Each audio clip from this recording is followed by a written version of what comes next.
2017년 11월 24일 금요일 저녁입니다.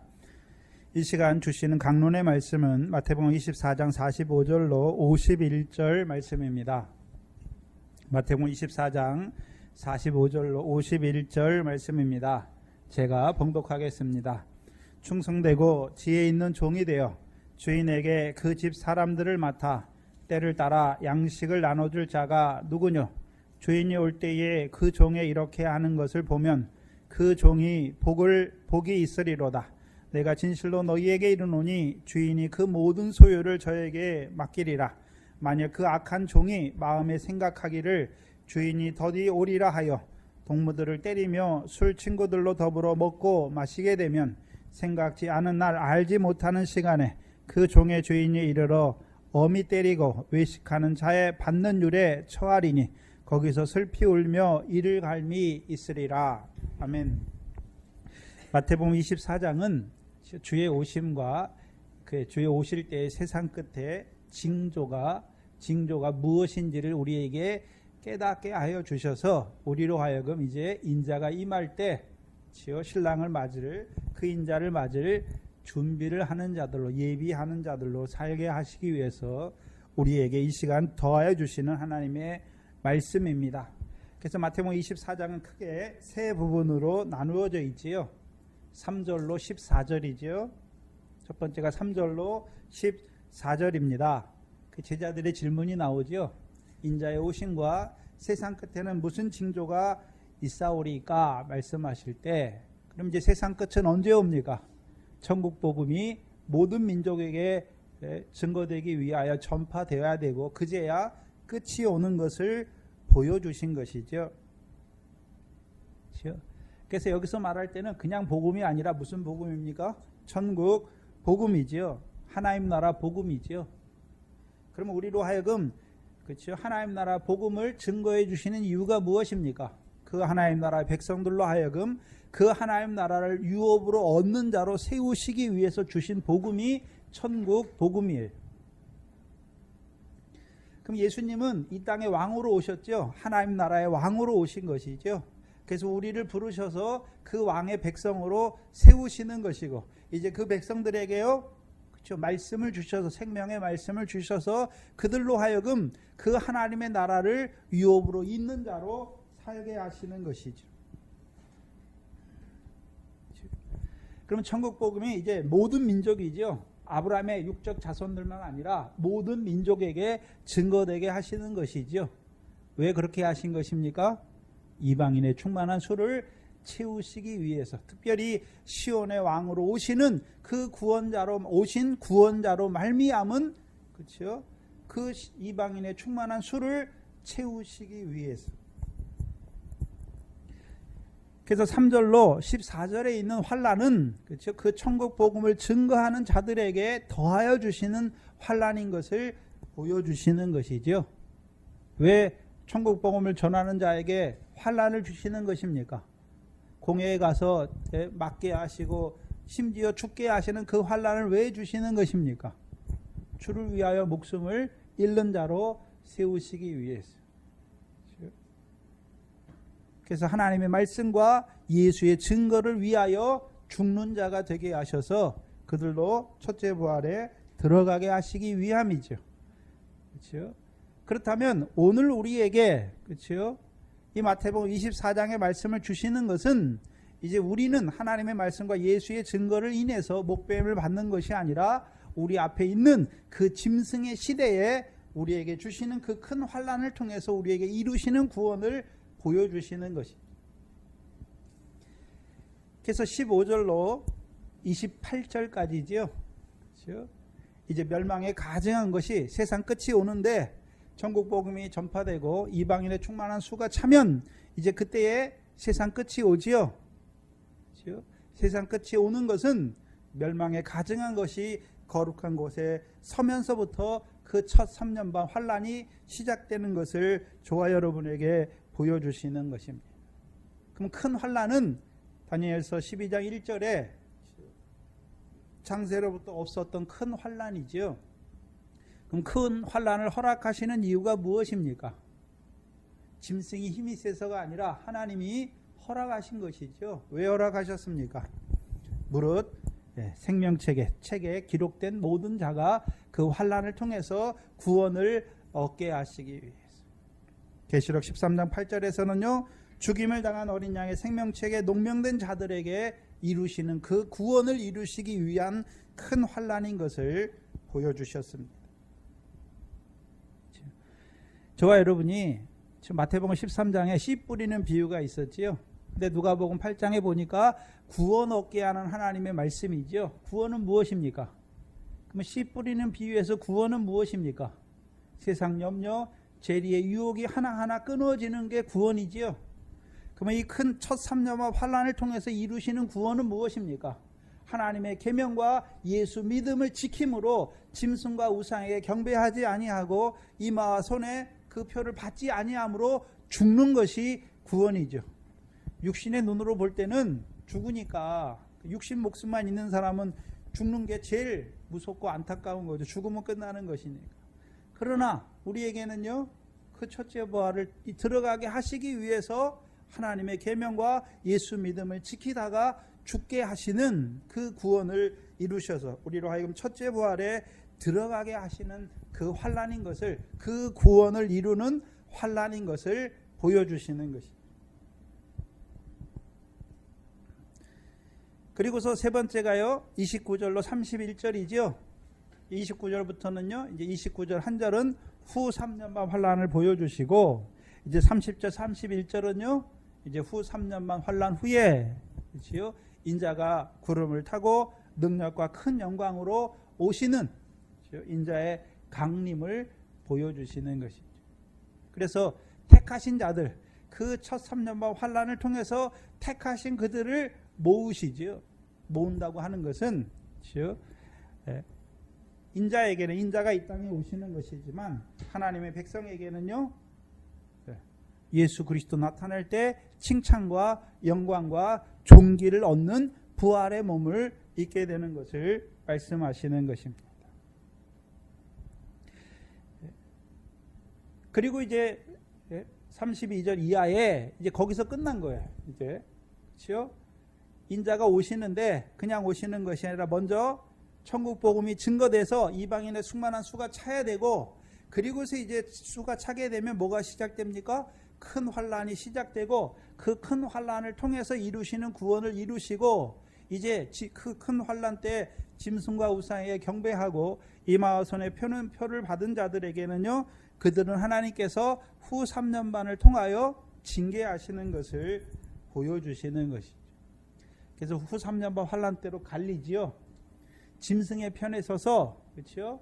계속해서 대적하고, 마태복음 19장에 보면 흰 말을 타고 오는 자와 그의 군대에 대적하여 싸우는 자들은 그 가운데서 죽는 것이고, 그렇죠? 후 3년 반 징계를 통하여 돌이키는 자들이 있는 것을 보여주시는 것이죠.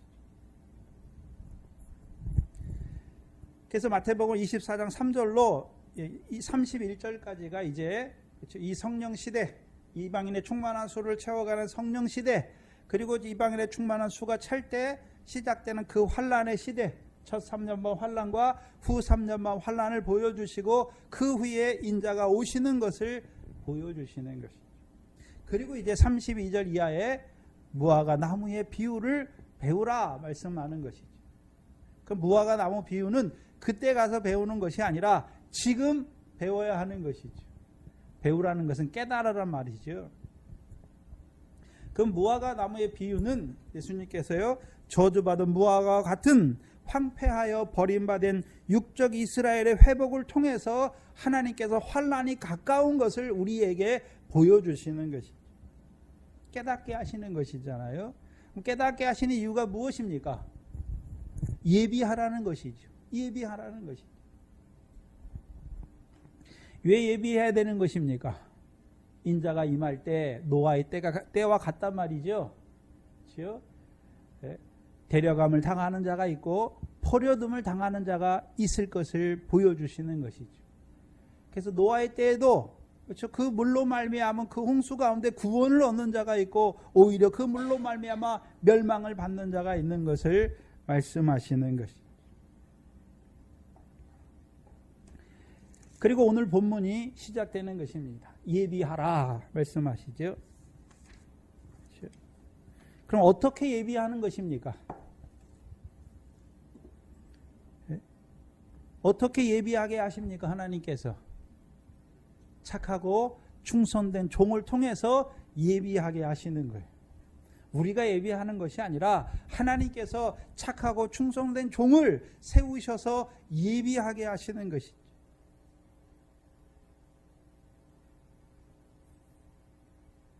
그래서 45절에 충성되고 지혜 있는 종이 되어 주인에게 그 집 사람들을 맡아 때를 따라 양식을 나눠줄 자가 누구뇨? 오늘도 하나님께서 누구를 찾으십니까?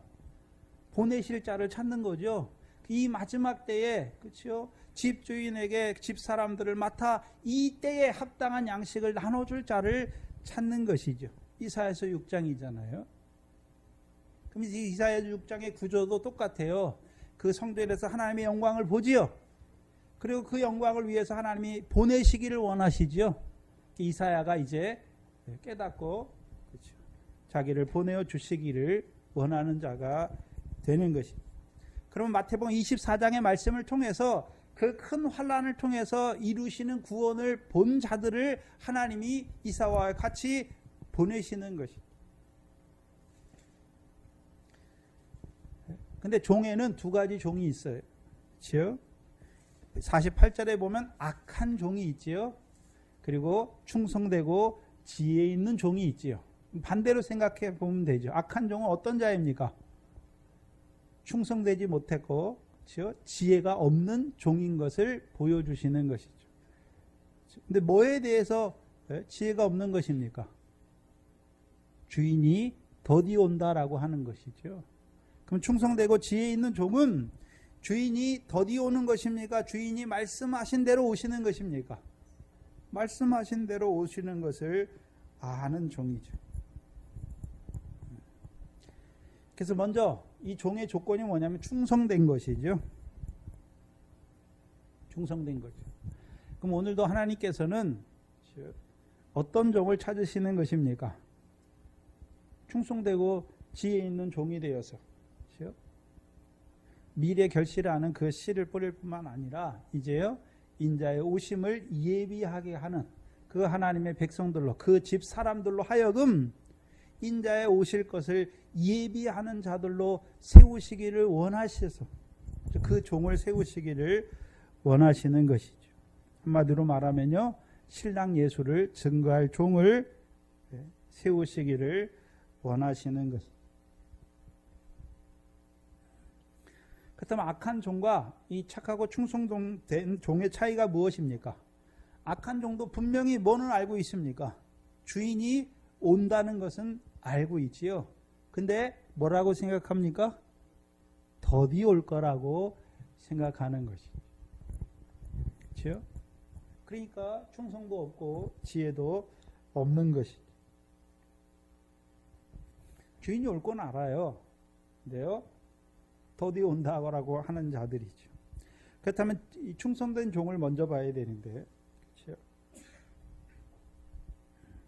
충성됐다라고 하는 것은 우리가 말하는 왕에게 충성하는, 옛날에 신하가 왕에게 충성하잖아요. 그런 충성의 개념이 아니에요. 성경에서 말하는 충성은 우리가 말하는 로얄티가 아니라 페이스풀리스예요. 페이스풀. 믿음이 충만한 거예요. 그래서 우리가 계시록 죽도록 충성하라는 말이 있잖아요. 우리가 하나님을 위해서 뭘 충성하는 그런 개념이 아니라 믿음을 신실히 지킨다는 개념이에요. 그래서 우리가 가장 잘 알 수 있는 부분이 로마서 4장의 아브라함의 비유죠. 아브라함의 예예요. 아브라함이. 그렇죠? 아브라함이 100세나 돼가지고 자기 몸이 죽었고, 그렇죠? 사라의 태도 끊어진 것을 봤지만, 그렇죠? 믿음이 없었습니까? 믿음이 없어서 하나님의 약속을 의심하는 게 아니지요. 그래서 로마서 4장 20절 21절에 보면 믿음이 없어 하나님의 약속을 의심치 않고 믿음에 견고하여져서 하나님께 영광을 돌리며 약속하신 그것을 또한 하나님께서 능히 이루실 줄을 확신한 거예요. 그게 충성된 거예요. 그게 견고한 거예요. 신실한 거죠. 신실함이 충만한 거예요. 믿음이 충만한 거예요. 그럼 하나님이 약속하신 것이 무엇입니까? 인자의 오심을 위한 그 세상 끝을 약속하신 것이 있잖아요. 그래서 우리가 잘 아는, 그렇죠? 계시록 1장 1절에 보면 반드시 속히 될 일이죠.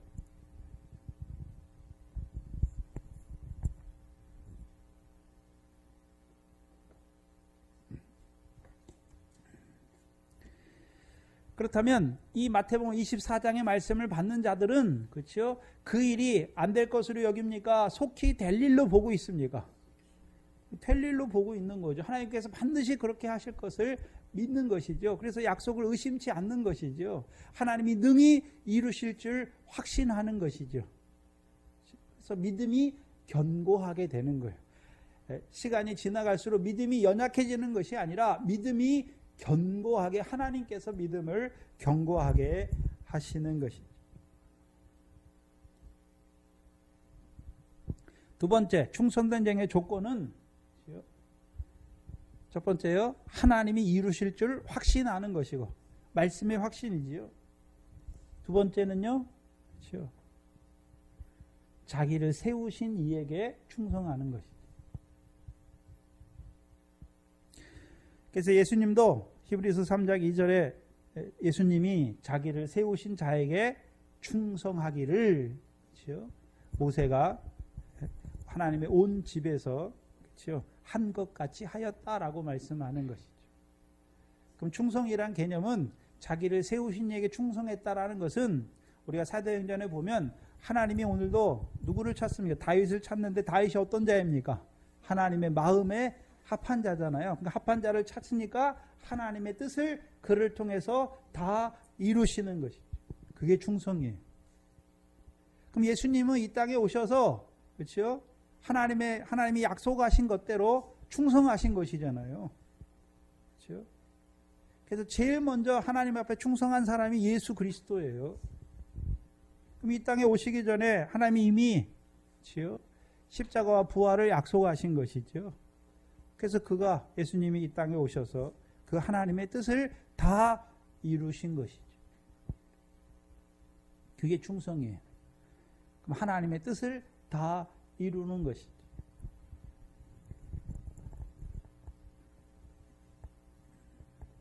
두 번째는 지혜 있는 종이죠.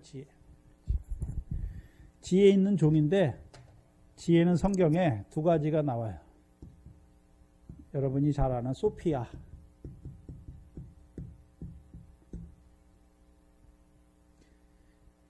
두 번째는요, 프로니모스. 우리는 지혜라고 똑같이 쓰는데 헬라어에서는 이게 달라요, 조금. 우리가 말하는 일반적인 지혜는, 그렇죠, 소피아예요, 소피아. 그래서 우리가 고린도전서 1장에, 그렇죠, 그리스도는 하나님의 능력이요 하나님의 지혜다 할 때는 이 소피아를 쓰는 것이죠. 근데 여기서 프로니모스, 여기서 지혜는 프로니모스는 어떤 뜻이냐면 통찰력이 있는, 그렇죠, 통찰력이 있는, 또는 지각이 있는, 또는 분별력이 있는, 그렇죠, 이런 뜻에 쓰인 단어예요.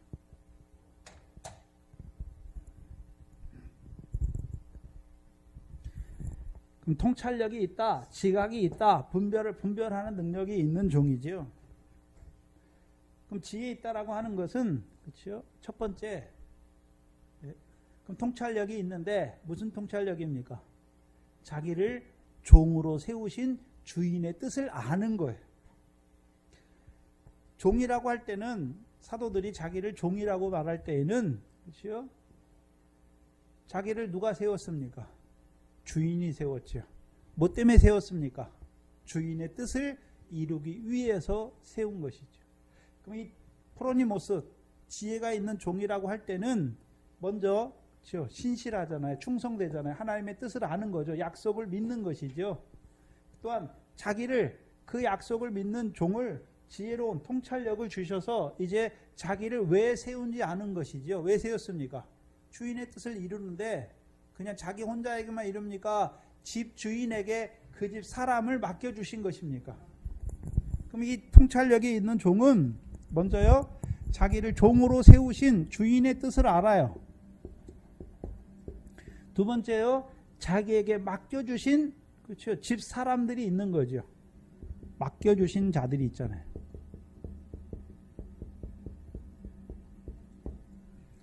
세 번째는요, 맡겨주신 자들에게 뭐를 나눠줘야 됩니까?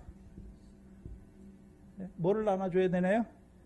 양식을 나눠줘야 되는데, 그냥 나눠줘야 됩니까? 때에 맞는 양식을 줘야 되는 것입니다. 때에 맞는 양식을 나눠줘야 되는, 그걸 안단 말이죠. 이게 지혜예요. 그럼 반대로 악한 종은 뭐겠습니까? 이게 없는 것이죠. 말씀도 없고, 그렇죠? 이것도 없어요. 그러니까 자기를 왜 세웠는지 알지 못하니까, 주인이 더디 온다라고 생각하니까 하는 일이 뭡니까? 동무들을 때리고 술 친구들로 더불어 먹고 마시는 자가 되는 것이죠. 자기를 왜 세웠는지를 알지 못하는 것이죠.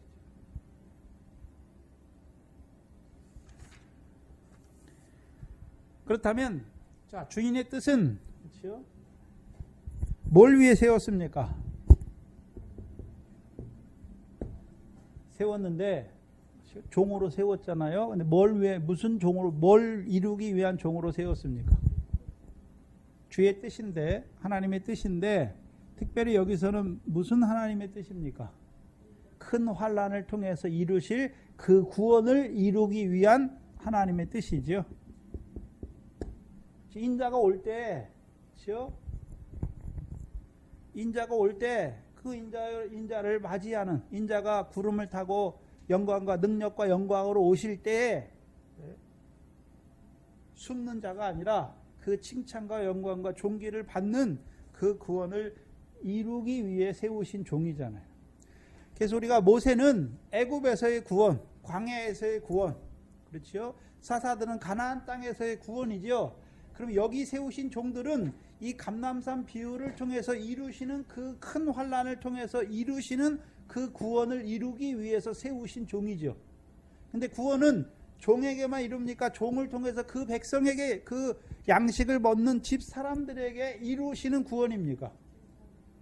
그래서 구원은 하나님이 사사들을 세울 때 사사를 위해 세웠습니까? 이스라엘 백성의 구원을 위해서 사사를 세운 것입니까?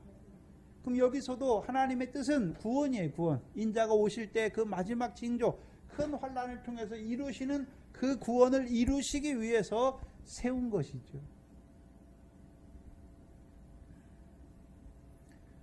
두 번째, 그럼 맡겨주신 자들이 있지요. 집 주인이 맡겨줬잖아요. 왜 여기서 집 주인이라고 말하는 것입니까?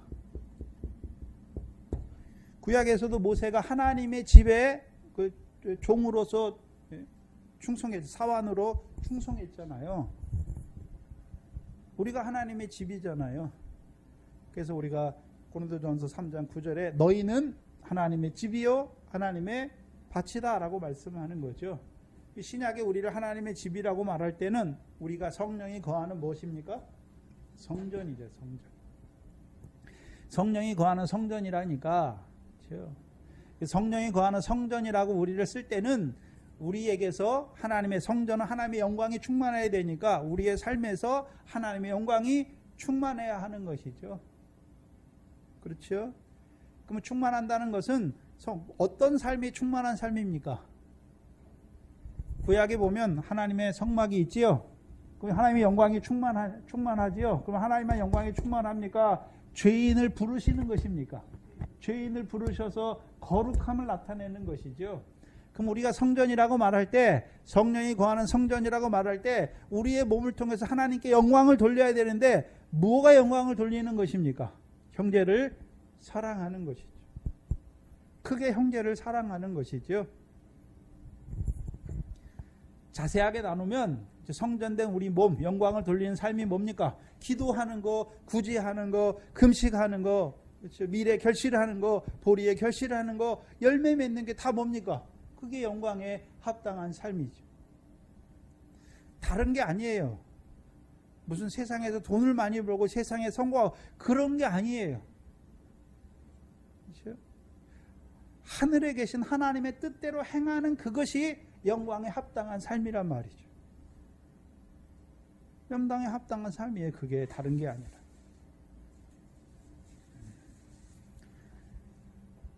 그게 집이라는 개념이죠. 우리가 성전이라는 개념이죠.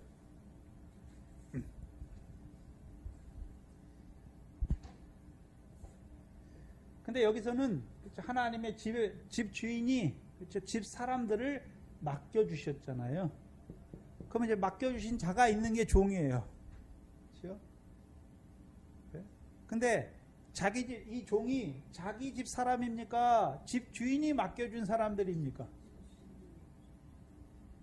그래서 베드로전서 21장에 예수님께서 네 양을 먹이라 말합니까? 내 양을 먹이라 말합니까? 내 양을 먹이는 거예요. 주의 양이에요. 주의 양. 그렇죠? 그러면 이 종은 맡겨주신 자들을 위해서 세웠는데, 그렇죠? 뭐 하라고 세웠습니까? 이들 위해서 왕 노릇하라고 세운 게 아니죠. 섬기라고 세운 것이죠. 섬기라고.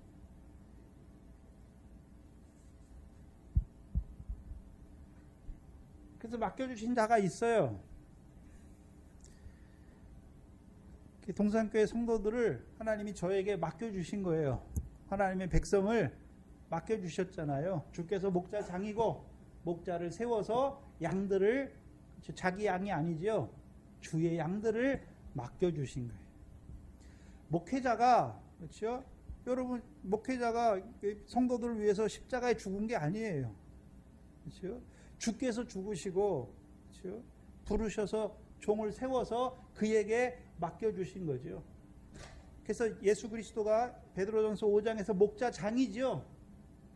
그렇죠? 그래서 베드로에게, 그렇죠? 목자장이 너희에게 맡겨주셨으니까 맡기운 자에게 구할 것은 충성이잖아요. 그래서 맡기운 자들이 해야 되는 것은 양무리의 본이 되라 말씀하는 거죠. 본이 되라. 그래서 목자와 양의 관계죠. 목자와 양. 생각해 보세요. 자, 양이 목자를 끌고 갑니까? 목자가 양을 끌고 가는 것입니까? 그러면 목자가 양을 끌고 갈 때 양을 죽을 때로 끌고 가나요? 그렇죠? 꼴이 많고 좋은 꼴이 많고 쉴만한 물가로 인도해야 되나요? 그러면 양이 찾는 것입니까? 목자가 가서 먼저 찾아야 되는 것입니까? 목자가 가서 찾는 거예요.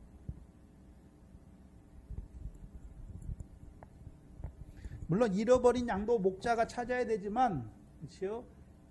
그렇죠? 99마리, 아니 그 나쁜 양들이잖아요. 근데 하나님이 맡기신 양들을, 그렇죠? 목자의 원래 사명은, 물론 잃어버린 양도 찾아야 되지만 목자의 원래 사명은 잃어버린 양을 찾는 것도 사명 중에 하나지만 근본적인 사명은 무엇입니까? 시편 23편이에요. 여호와가 나의 목자시니, 그렇죠? 그가 나를 인도하는 거죠. 인도하는 거예요. 인도. 근데 목자가 자기 마음대로 인도합니까? 그렇죠? 양의 문으로 인도해야 되는 것입니까? 참 목자에게로 인도하는 것이죠. 한마디로 말하면 우리가 했던 에베소서 4장 13절 이하에 예수 그리스도를 아는 것과 믿는 것에 하나가 되게 하는 것이죠. 목자가 해야 될 일은 예수 그리스도를 아는 것과 믿는 것에 하나가 되게 하는 거예요. 그럼 양들이 알아야 되는 거, 양들이 먹어야 되는 것은, 그렇죠? 목자가 주는 게 아니라 인자의 살과 피를 먹는 자가 되어야 되는 거죠. 그럼 목자가 뭘 가지고 있어야 됩니까? 영생의 말씀을 갖고 있어야 줄 수 있는 것이죠.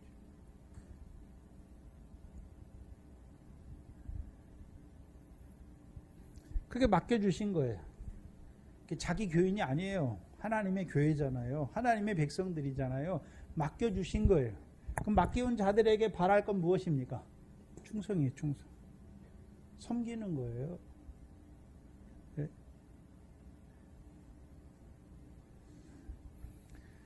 세 번째는요, 이 지혜가 있다, 통찰력이 있다는 때를 분별해야 되는 것이죠. 그럼 때를 분별한다는 것은, 그렇죠? 마태복음 24장에서는 어떤 때를 분별하는 것입니까? 인자가 오는 때잖아요. 때를 분별해야 되잖아요. 그럼 첫 번째, 때를 분별해야 되는데, 그럼 지금이 어떤 때입니까? 아직 이방인의 충만한 수가 찼습니까? 안 찼습니까? 안 찼잖아요.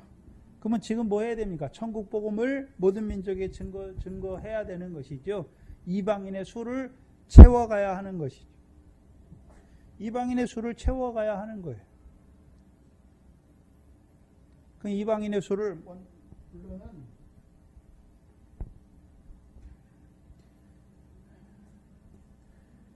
교회, 동산교회 이방인의 수를 채워가야 하는 것이죠. 그렇죠?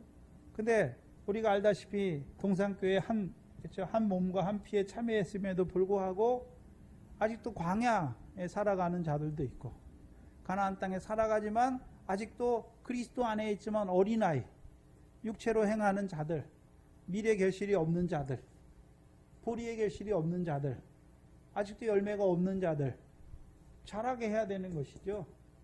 그러면 광야에서 나온 자들에게 뭘 줘야 됩니까? 양식을. 만나와 반석에서부터 물을 줘야 돼요. 반석에서 나오는 물을 줘야 되는 것이죠.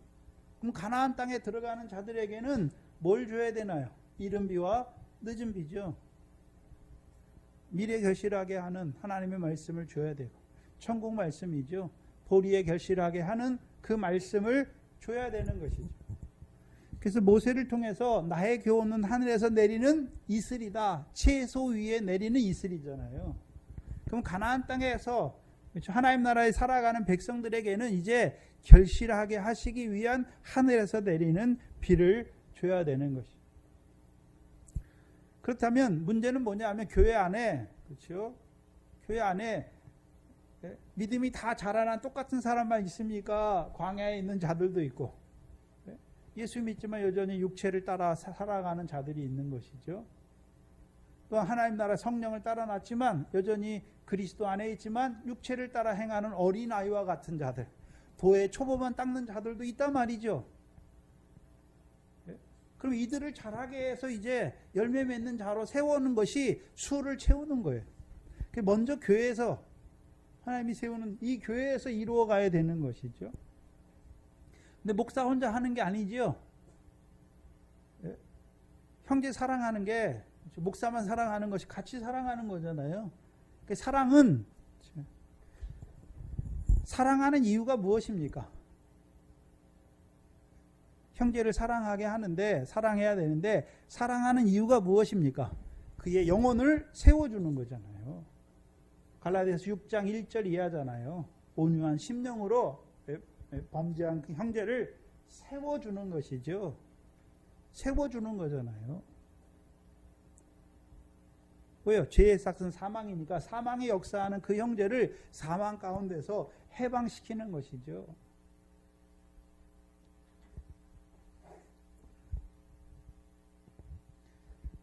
그렇다면 가나안에 들어왔지만 사사의 때를 살아가는 자들 있잖아요. 그렇죠? 그들에게는 이제 하나님의 말씀을 통해서 밀과 보리에 결실하는 자들로 세워야 하는 것이죠. 그렇죠? 그럼 결실하게 하려면 이 사람이 아직 결실이 없잖아요. 무슨 밭인지 알아야죠. 돌밭인지 떨기밭인지, 세상 염려, 재리의 유혹 때문에 자꾸 막아서 결실하지 못하잖아요. 말씀을 줘야 되는 것이죠. 모든 육체는 풀인 걸 알게 하고 그 모든 영광은 풀의 꽃과 같음을 알게 하는 것이죠. 그렇죠? 하늘에 보화가 있음을 보여주어서, 그 세상 것에 대한 것들, 공중의 새를 보여주어서 그 버리게 하는 것이죠. 근데 앞선 자들은 이미 버렸잖아요. 그렇죠? 그러면 앞선 자들에게만 말씀을 줘야 됩니까? 이제 아직도 이 자리에 있는 자들에게 계속해서 이 말씀이 선포돼야 되나요? 이 말씀이 선포돼야 하는 것이죠. 또한 앞선 자들은 보잖아요. 대화를 해보고 저 사람 사는 거, 형제들 사는 거 보면 저 사람이 어디 있는지 알잖아요. 아니까 뭐 해야 됩니까? 기도해야죠. 잘하도록. 어린아이로 살다가 가면 좋겠습니까? 아니잖아요. 자라야 하는 것이죠. 그래서 저들도 자라서 이 교회가, 그렇죠? 이방인의 충만한 수를 채워가는 그 교회가 되기를 기도해야 되는 것이죠. 천하보다 귀한 한 생명이라고 말할 때는 광야에 있는 자들은 천하보다 귀하지 않아요. 하나님이 귀하게 생각하지 않아요. 누구를요? 영생에 이르는 열매 맺는 그 생명을 하나님께서 천하보다 귀하게 여기시는 거예요. 왜요? 하나님의 나라를 유업으로 얻을 자이기 때문에. 그것을 신약에서는요, 바다의 권세를 이기는 하나님의 교회, 사망의 권세를 이기는 하나님의 교회, 음부의 권세를 이기는 하나님의 교회로 세워가야 하는 것이죠. 근데 그것이 따로 떨어져 있는 게 아니에요. 교회에서, 그렇죠? 광야에 있는 자를 사랑하는 게 뭡니까? 그게 열매예요, 열매. 다른 게 열매가 아니에요. 이 사람이 애굽에 있어요. 그에게, 그렇죠? 세례 요한과 같이 그 빛을 증거하는 것이 무엇입니까? 그를 인도해 내는 게 사랑하는 거잖아요.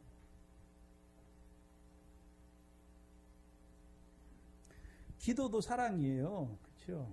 영혼을 위해서 기도하는 것이죠. 그래서 맺어서 자라가는 것이죠. 때를 분별해야 돼요. 그렇죠? 이제 더 자라가서 마태복음 24장에서 말하는 때는, 그렇죠? 이제 음부의 권세가 해하지 못하는 그 교회가 된 자들에게 예수 그리스도의 죽음과 고난과 죽음과 제3일에 살아날 것을 그들에게 가르쳐서 그들도 주를 위하여 목숨을 잃는 자로 세워가는, 그렇죠? 그 순교의 영광에 참여하게 하는 그 말씀을 나눠줘야 되는 것이죠. 그렇죠? 그럼 이 때라고 하는 것은 성도들의 믿음의 때예요. 이 사람이 어디에 때에 살고 있는가 지금. 그것도 되고, 또 하나는요, 이 때가 어느 때인가, 이 성령시대 마지막 인자가 지금 문 앞에 서 있는 그 마지막 때를 보고, 광야의 때, 가나안 땅의 때, 그렇죠? 가나안 땅에서도 그 왕의 시온에서 나오는 율법을 받아서 그 열매 맺는 자로 살아가는 그 때를 살고 있는 자들에게, 그들에게는 더 많은 풍성한 열매를 맺는 자로 세울 뿐만 아니라 그들에게 이제, 그렇죠? 인자가 오심을 통해서 이루시는 큰 환난을 증거해서 이제 이들도 주와 함께, 그렇죠? 그 고난에 참여하는 자로, 여덟 번째 복을 받는 자로 세워가는 그 양식을 나눠줘야 하는 것이죠. 나누어 줘야 하는 것이죠.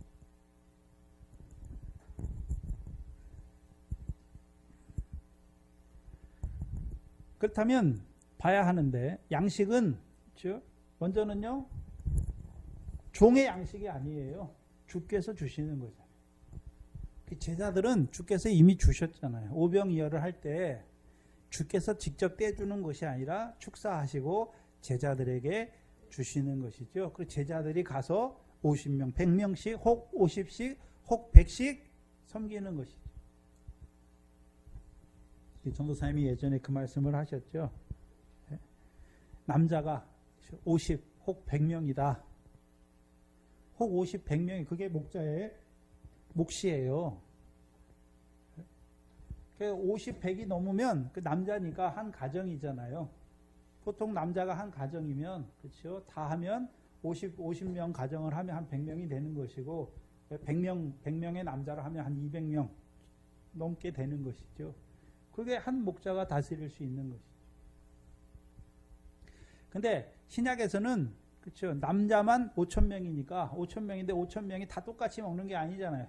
제자들이 다 다르죠. 섬기는 제자들이 다르잖아요. 그래서 떡을 먹는 자들은 항상 남자만 술을 치는 거예요. 남자를 술을 친다는 개념은 20세 이상의 싸움에 나갈 만한 남자, 그 말씀을 먹고 그 구원의 싸움에 이르는 그들만 술을 채는 거예요. 술을 친다는 이유가 무엇입니까? 생명책에 기록되고 있는 거죠. 그의 몸의 행실이 선한 일을 행한 자, 그 생명책에 기록되고 있는 거죠. 저희 교회는 다 여자잖아요. 믿음의 남자잖아요. 믿음의 싸움을, 선한 싸움을 싸우는 그들을 말씀하는 것이죠. 그렇다면 문제는 뭡니까? 구약에 보면, 그렇죠? 가정이잖아요. 가정. 가장 기본이 가정이에요. 그렇죠? 그래서 주 예수를 믿으라. 그러면 너와 내 가정이 구원을 얻는다고 말씀하시는 것이죠. 그래서 먼저 양식을 받아 먹은 자들은 그 양식을 받아 먹고 자기가 이제 미래 결실을 했잖아요. 그럼 미래 결실이 다 됐으면 뭐 해야 됩니까? 자기도 밀을 갈아가지고 나눠줄 수 있어야 되는 것이죠. 그렇죠? 자, 보리의 결실을 했어요. 나 혼자만 먹습니까? 가족을 다 먹여야 되는 것입니까? 가족을 먹이는 것이죠. 그렇죠? 열매를 맺었어요. 그럼 그 열매를, 그렇죠? 열매를 싸놓고 농사짓는 자기 혼자만 먹습니까? 온 가족이 같이 먹는 것입니까? 한나 때에도 엘가나가 자기 혼자 실로에 갑니까? 가족들을 다 데리고 갑니까? 가족들을 데리고 가는데 그 중에 한나도 있고, 그렇죠? 분인나와 같은 분인나의 자식들도 있어요. 그렇죠? 근데 데리고 가는 거죠. 다 만군의 여호와께 경배하러 가는 것이죠.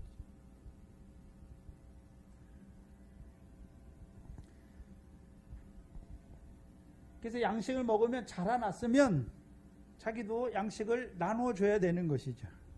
그래서 양식을 나눠주는 자가 또 빨리 자라게 돼 있어요.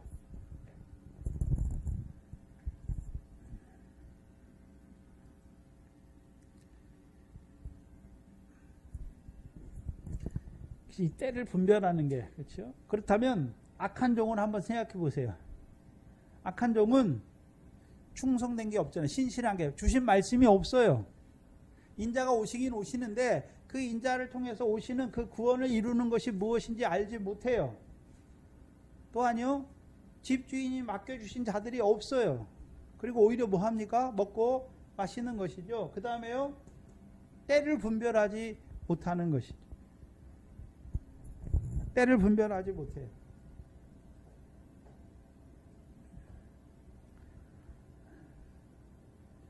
양식을 나눠줄 때 가장 중요한 것은 거저 받았으니 거저 주는 거예요. 받아서 주는 것이지 자기 걸 주는 게 아니잖아요. 거저 받았으니 거저 주는 것이죠.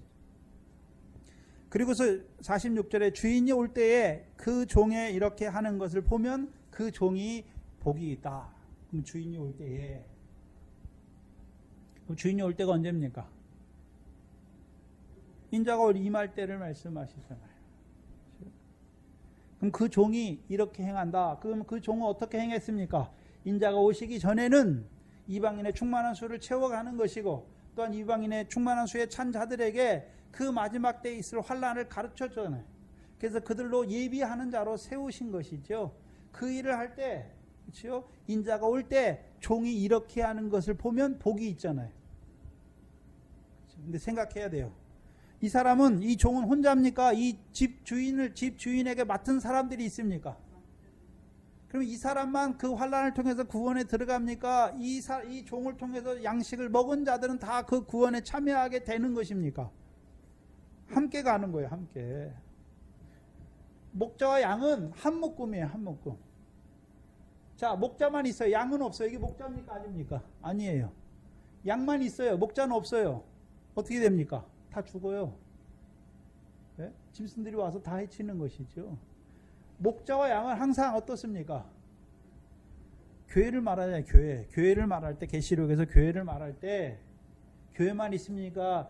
촛대만 있습니까? 7별이 같이 있습니까? 둘 다 주님의 손에 붙들려 있잖아요.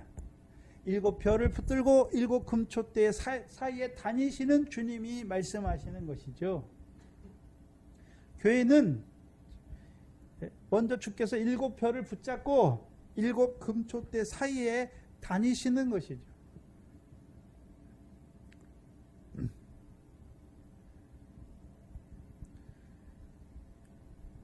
그래서 그 종을 통해서 내려주는 금 기름을 통해서 그 촛대 교회가 빛을 발하게 되는 것이죠. 그렇죠? 마태복음 5장이죠. 동네에 있는, 산 위에 있는 동네가 숨기우지 못하는 것이죠. 그렇다면 생각해 봐야 되는데, 목자가 있으면 양이 있죠. 그럼 목자만 복을 받습니까? 이 양들도 다 복을 받는 것입니까? 양들도 다 같은 복을 받는 것이죠. 그럼 이들에게 주시는 복이 무엇입니까? 인자가 올 때는 뭐가 있습니까? 환난을 통해 이루는 구원이 있잖아요. 그렇죠? 그러면 무슨 복입니까? 첫째 부활에 참여하는 자들은 복이 있고 거룩하다. 그 복을 받는 자들이 되는 것이죠. 근데 오늘 본문에서는 이렇게 하는 것을 보는, 주인이 올 때에 그 종의 이렇게 하는 것을 보면 그 종이 복이 있으리로다. 내가 진실로 너희에게 이르노니 주인이 그 모든 소유를 저에게 뭐 하신다 말합니까? 맡기신다. 그럼 누구의 소유입니까 원래? 종의 소유가 아니라 주인의 소유잖아요. 그럼 주인의 소유를 맡기는데 소유를 맡긴다는 의미가 뭘까요? 마태복음 24장 30절 이하에 인자가 올 때 뭘 가지고 옵니까? 능력과 큰 영광으로 오시잖아요. 그럼 뭘 주신단 말입니까? 능력과 큰 영광을 주시는 것이죠. 그게 맡기시는 거예요.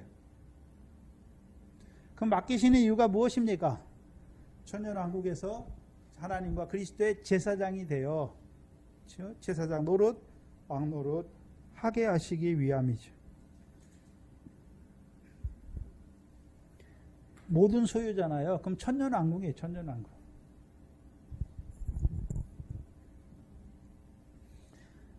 그래서 마태복음 25장에서는요. 잘하였도다. 착하고 충성된 종아. 주인의 즐거움에 참여할지어다. 주인의 즐거움에 참여하는 것이죠. 그럼 주인의 즐거움은 무엇입니까? 예수님의 즐거움이 무엇이었습니까? 앞에 있는 즐거움을 위하여 십자가의 부끄러움을 개의치 아니하신 것이죠. 그럼 우리도 그렇죠? 어디에 참여하는 것입니까?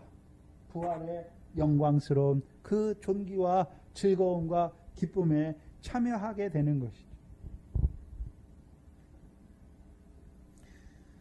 그리고서 48절에 만일 악한 종은 이제 악한 종에 대해서 나오죠. 그러면 이 종은 처음부터 악한 종이었습니까? 네? 처음부터 악한 종이었을까요? 그렇죠? 하다 보니까 악한 종이 되었을까요? 그렇다면 왜 악한 종이 되었을까요? 왜 악한 종이 되었을까요? 신실하지 못했다는 거죠. 충성되지 못한 것이죠. 두 번째는요, 뭐가 없습니까? 지혜가 없는 것이죠. 통찰력이 없는 것이죠. 통찰력이 없는 것이죠. 그러니까 분명히 이 종도 주인이 올 줄은 알잖아요. 근데요, 확신하지는 못하는 거죠. 믿음에 견고해지지 않았단 말이죠. 하나님이 약속하신 것을 반드시 이루실 거라는 그 확신이 없단 말이죠. 왜요? 믿음에 견고해지지 않았단 말이죠. 두 번째는요, 지혜가 없어요. 프로니머스가 없단 말이죠. 통찰력이 없어요. 분별력이 없어요. 지각이 없는 것이죠. 지각이 없으니까 하나님이 자기를 왜 종으로 세웠는지, 이때의 종으로 세웠는지, 맡겨주신 자들 왜 맡겨주셨는지, 때가 뭔지를 알지 못하는 거예요. 자기가 할 일이 무엇인지를 알지 못하는 것이죠.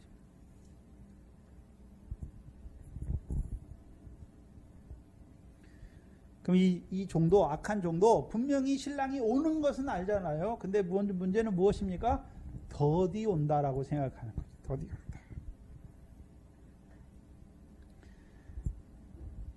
그렇다면 더디 온다는 의미, 이 중심을 봐야 되는데, 이 악한 종의 중심이 뭐냐 하면, 주인이 빨리 왔으면 좋겠습니까? 안 왔으면 좋겠다는 것입니까? 안 왔으면 좋겠다는 것이죠. 그럼 이 종은 봐야 되는데, 악한 종인데, 그러면 충성되고 신실한 종은 예수 그리스도 나타날 때 칭찬과 영광을 바라보는 자로 이 땅에 사는 것이고, 이 악한 종은요, 예수 그리스도 나타날 때 주실 칭찬과 영광과 존귀를 바라보는 게 아니죠. 그럼 어디를 바라봤을까요? 세상을 바라보는 것이죠. 세상을 바라보는 것이죠. 내세의 소망을 바라봐야 되는데 내세의 소망이 아니에요. 그 악한 종이에요. 한마디로 말하면 하나님의 영광을, 사람의 영광을 하나님의 영광보다 더 좋아하는 자들이에요. 말은 주께서 오신다고 말해요. 근데 안 오실 것처럼 살아요. 그러니까 교회를 자식한테 세습하고, 자기 교회니까 세습하고, 네? 이 땅에서 건물을 의리비가에게 짓고 돼지 농장들 만들고 있는 것이죠.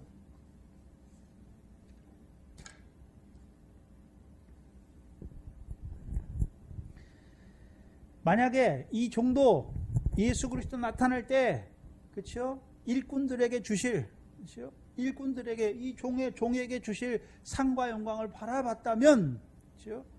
예수님께서 계시록 22장에 내가 속히 오리라 할 때 아멘 주 예수여 오시옵소서 이렇게 했겠죠. 오실 것을 예비하는 자로 살았겠지요. 근데 인자가 오실 것을 아는데 더디 오기를 원하는 거예요.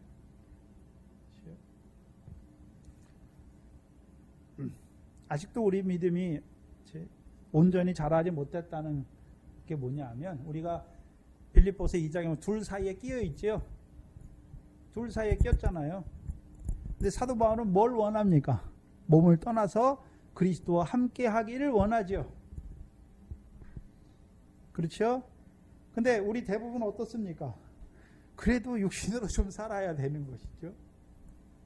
네? 육신의 몸을 떠나서 그리스도와 함께 하는 것이 원입니까? 그러면 다 잘한 거예요. 거의 장성한 자예요. 네?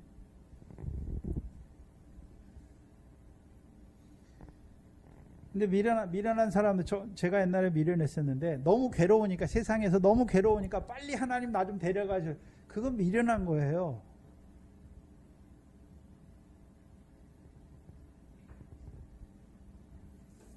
우리 마음을 한번 달아보면 돼요. 우리 마음이 빨리 그리스도와 함께 하기를 원하는지. 그런데 왜 우리는 원치 않습니까? 칭찬과 영광을 받을 게 너무 적은 것이죠. 내가 내 자신을 돌아봐도, 그렇죠? 선한 일을 한 게 많이 없다는 것이죠. 열매가 많이 없다는 거에 문제가 있는 것이죠. 그러니까 잠깐 육신으로 사는 것이 우리의 열매예요. 그래서 우리가 육신으로 이 세상을 즐기기 위해서 이 세상에 살기를 원하는 것이 아니라, 그렇죠? 육신으로 사는 것이 우리의 열매니까, 그렇죠? 그 상과 영광에 합당한 그 열매와 결실과 열매를 한 톨이라도 더 맺게 하기 위해서 나를 이 땅에, 그렇죠? 이 땅에 몸이 있어야 열매 맺을 거 아닙니까? 그렇죠? 그것 때문에 기도하는 거예요.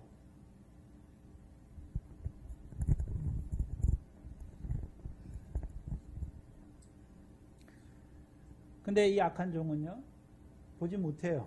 예수 인자가 올 때가 어떤 의미라는 개념을 알지 못해요. 그러니까 하는 일이 무엇입니까? 마음에 생각하기를 주인이 더디 온다. 그게 악한 종이에요. 하는 일이요, 동무들을 때리죠. 그럼 자기와 같이 동무된 종들을 말하는 거예요. 그럼 동무된 종들은 어떤 종들입니까? 충성되고 지혜 있는 종이죠. 그들을 때려요. 뭐 잡아다 때리는 걸 말하는 게 아니에요. 네? 물론 일제 신사참배 때는 목사들이 주기철 목사를 이단이다 해서 파면하잖아요. 때리는 것이죠. 지금 오늘로 뭐라고 때립니까?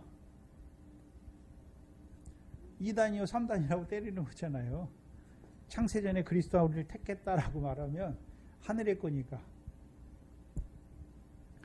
오늘은 첫째 부활을 말하면, 천년왕국을 말하면, 이미 천년왕국 이제 여호와 증인한테 다 뺏겼어요. 장로교가. 이제 오늘날의 무천년설 2개, 휴거설 2개예요. 2개. 네? 무천년설 휴거설이에요. 순복음은 대부분 휴거설이고, 이 땅에서 세상 복을 말하는 자는 다 휴거설이에요. 조금 더 나은 자들이 이제 무천년설이에요. 무천년설.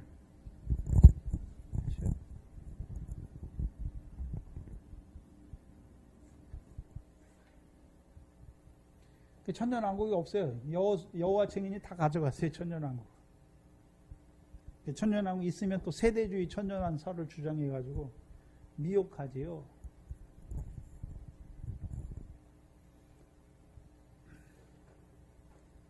신학교 교수들이 이제 미국에서 미국에서 다 봤기 때문에 그 미국의 대부분이 다 무천년설이에요.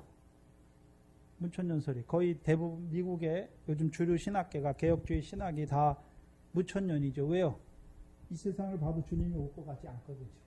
그 무천년설은 결국은 뭐냐 하면 우리가 하나님 나라 이 땅에서 만들어서, 그렇죠? 주께서 오시기 전까지 우리가 이 땅에서 하나님 나라를 만들자라고 하는 거예요.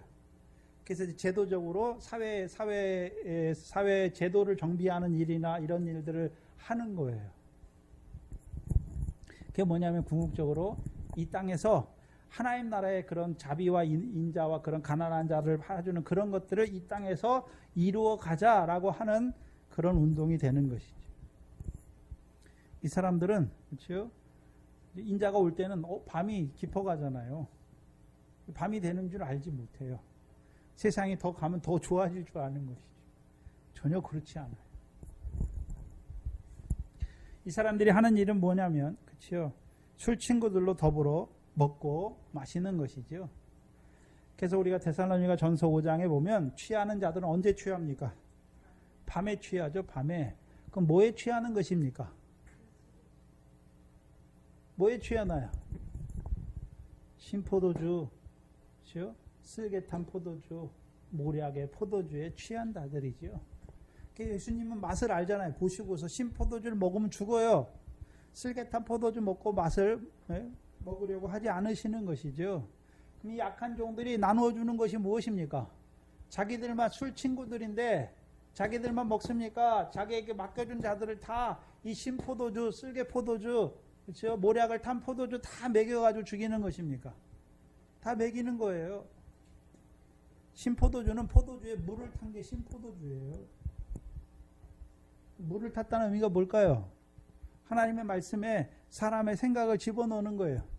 그래서 에스겔서의 거짓 선지자 보면 하나님이 주신 말씀합니까? 자기 마음에서 나는 것을 말합니까?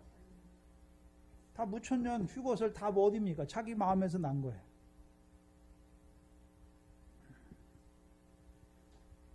쓸개 포도주는요, 신명기 32장에 보면 그들의 포도나무는 소돔의 포도나무라고 말하잖아요. 고모라 밭의 소산이다. 곧 뱀과 독사의 악독이잖아요. 그게 쓸개 포도예요. 마귀의 교훈이잖아요. 외식. 그래서 이 약한 자들은 51절에 보면 이들을 엄히 때리는데 외식하는 자에 받는 벌에 처하겠다라고 말씀하시죠. 율은 법이에요. 그 벌에 처하겠다. 그럼 이들이 하는 일이 뭡니까? 외식이잖아요. 외식. 이들은 누구에게 속한 자입니까? 마귀잖아요. 마귀. 외식. 거짓말하는. 외식함으로 거짓말하는 자들의 교훈이죠. 거짓의 아비가 누굽니까? 마귀잖아요.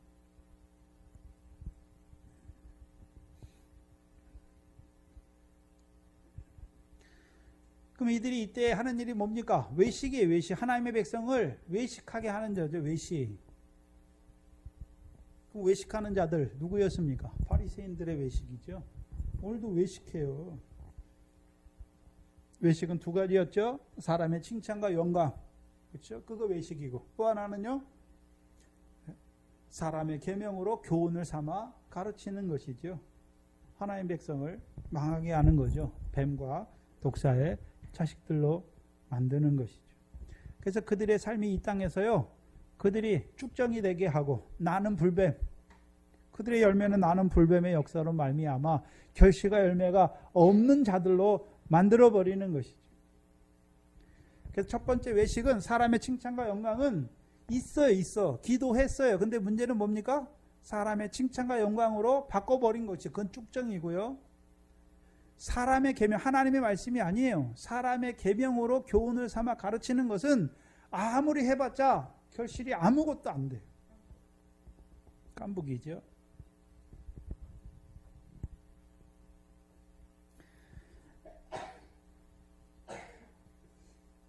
지금 술 취하게 하는 것이죠. 지금 이제 신포도주, 쓸개탄 포도주, 모략을 탄 포도주예요. 그렇다면 이 환란 때, 큰 환란이 시작되면 이들이 먹이는 포도주는 무슨 포도주입니까? 계시록 17장에 바벨론 사람들이 먹는 하나님의 음행의 진노의 포도주를 먹게 하는 거죠. 그래서 음행하잖아요.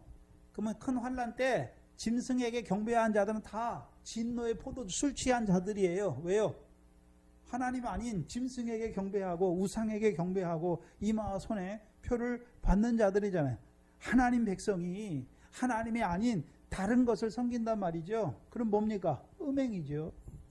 그 음행의 진노의 포도주를 마시는 거예요. 그들이 이제 지금 환란이 일어나기 전에는 신포도주, 쓸개탄 포도주, 모략탄 포도주를 먹고 이제 환란이 시작되면 이들은 무슨 포도주 먹습니까? 진노, 음행의 진노의 포도주를 먹는 자가 된단 말이죠. 그래서 짐승을 섬기는 자들이 된다는 말이죠. 술 취했으니까 여러분 술 취하면 뭐 합니까? 술주정하지요? 지금 명성교회가 술주정하고 있어요. 지금. 목사들이 술주정하는 거죠. 그게 술주정이에요. 네? 술 먹으면 네? 보통 때와 달라요. 그렇죠?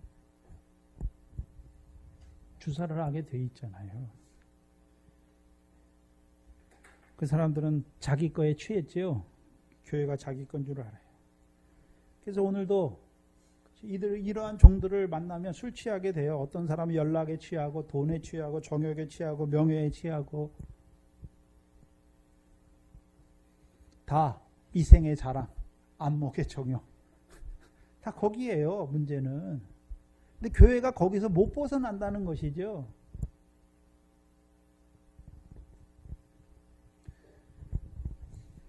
거기에 문제가 있는 거예요. 악한 자들이에요. 근데 문제는 양들이 그렇죠. 분별을 해야 되잖아요. 거짓 목자인지 참 목자인지 싹군 목자인지 양의 탈을 쓰고 왔지만 이리와 늑대인지 분별하지 못하는 거예요. 왜 분별하지 못합니까? 자기가 그거 더 좋은 거예요. 하나님의 말씀이 아니라 자기가 세상이 좋은 거예요. 그러니까 세상 말을 해주는 사람을 가는 거예요. 예수 믿어 세상 복 받는다고 하는데 가는 거예요. 장사하는 교회로 가는 것이죠.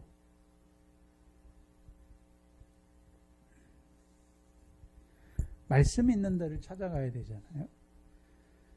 그래서 하나님의 백성 중에 하나님, 내가 지금 믿음으로 살고 싶은데 믿음으로 살 수 있도록 하나님 말씀을 주셔야 될 거 아닙니까? 그 말씀을 주시는 종을 만나게 해 주십시오. 그 기도한 사람들은 다 만나게 돼 있어요. 다 만나게 돼 있어요. 근데 자기 마음에 하나님 말씀이 먼저가 아니에요. 내가 이 세상에서 좀 잘 살아봐야겠다. 내가 이 세상에서 뭐 좀 해봐야겠다.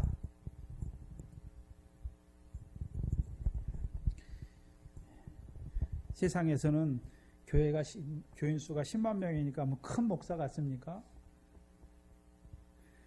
하나님의 말씀을 전해야 하나님의 뜻을 깨달아야 되는 것이죠. 자기를 왜 종으로 세우신 목적이 무엇인지를 알아야 하는 것이죠. 50절에 이들도 더불어 먹고 마시죠. 그럼 이들의 친구는 누굽니까? 교인들이잖아요. 같이 먹고 마시는 거예요. 뭐 때문에 먹고 마십니까? 노아 때 많은 사람들 왜 노아 홍수에 멸망한 자들 먹고 마시고 시집가고 장가갔죠? 뭐 때문에요? 결국 세상 것 때문에 육신의 목숨을 위해서 먹고 마시고 시집가고 장가가는 것이 똑같아요. 먹고 마시는 거예요. 근데 50절에 생각지 않은 날 알지 못하는 시간에 그 종의 주인이 이르는 것이죠. 이른다고 하는 것은 이제 큰 환란이 시작되는 것이죠. 왜 생각지 않은 날입니까? 이들은 생각지도 않았어요. 근데 시작된 것이죠. 그러니까 이들에게는요, 주의 날이 밤에 도적같이 임하게 된 것이죠. 그 종의 주인이 이르러 51절에 어미 때리고, 어미 때리잖아요. 어미 때린다는 말은 뭡니까 이제? 후 3년부 환란이 시작되는 거잖아요. 진노의 대접을 7대접을 부으시는 것이죠. 그래서 계시록 6장 15절 이하에 그때 살아남은 자들이 산과 바위에게 뭐라고 말합니까? 우리 위에 떨어져서 보좌 위에 앉은 자와 어린 양의 낯에서 어린 양의 진노에서 우리를 가리우라. 누가 능히 이 어린 양의 진노 앞에 서리요 말하는 자들이 되는 것이죠. 그럼 그들은 어떤 자들입니까? 하나님 백성이었어요. 그렇죠?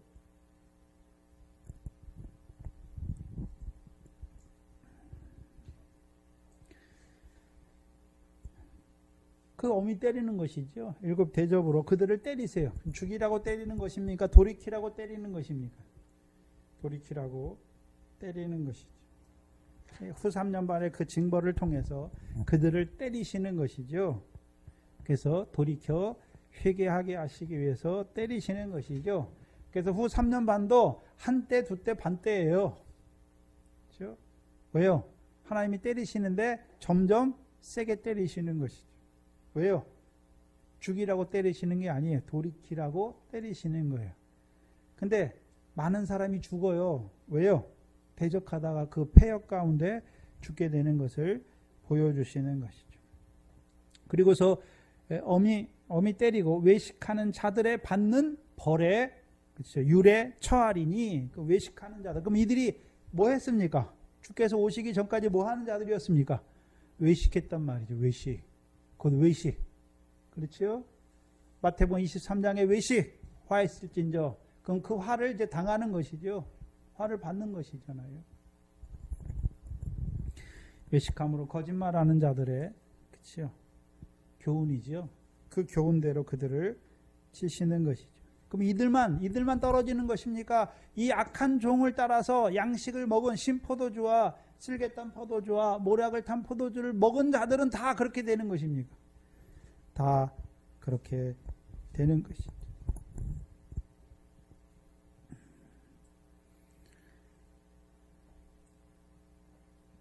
그럼 이 교훈을 받은 자들은요, 주인이 오늘 때를 알지 못하니까 이 짐승의 때에 다 굴복하게 되는 것이죠.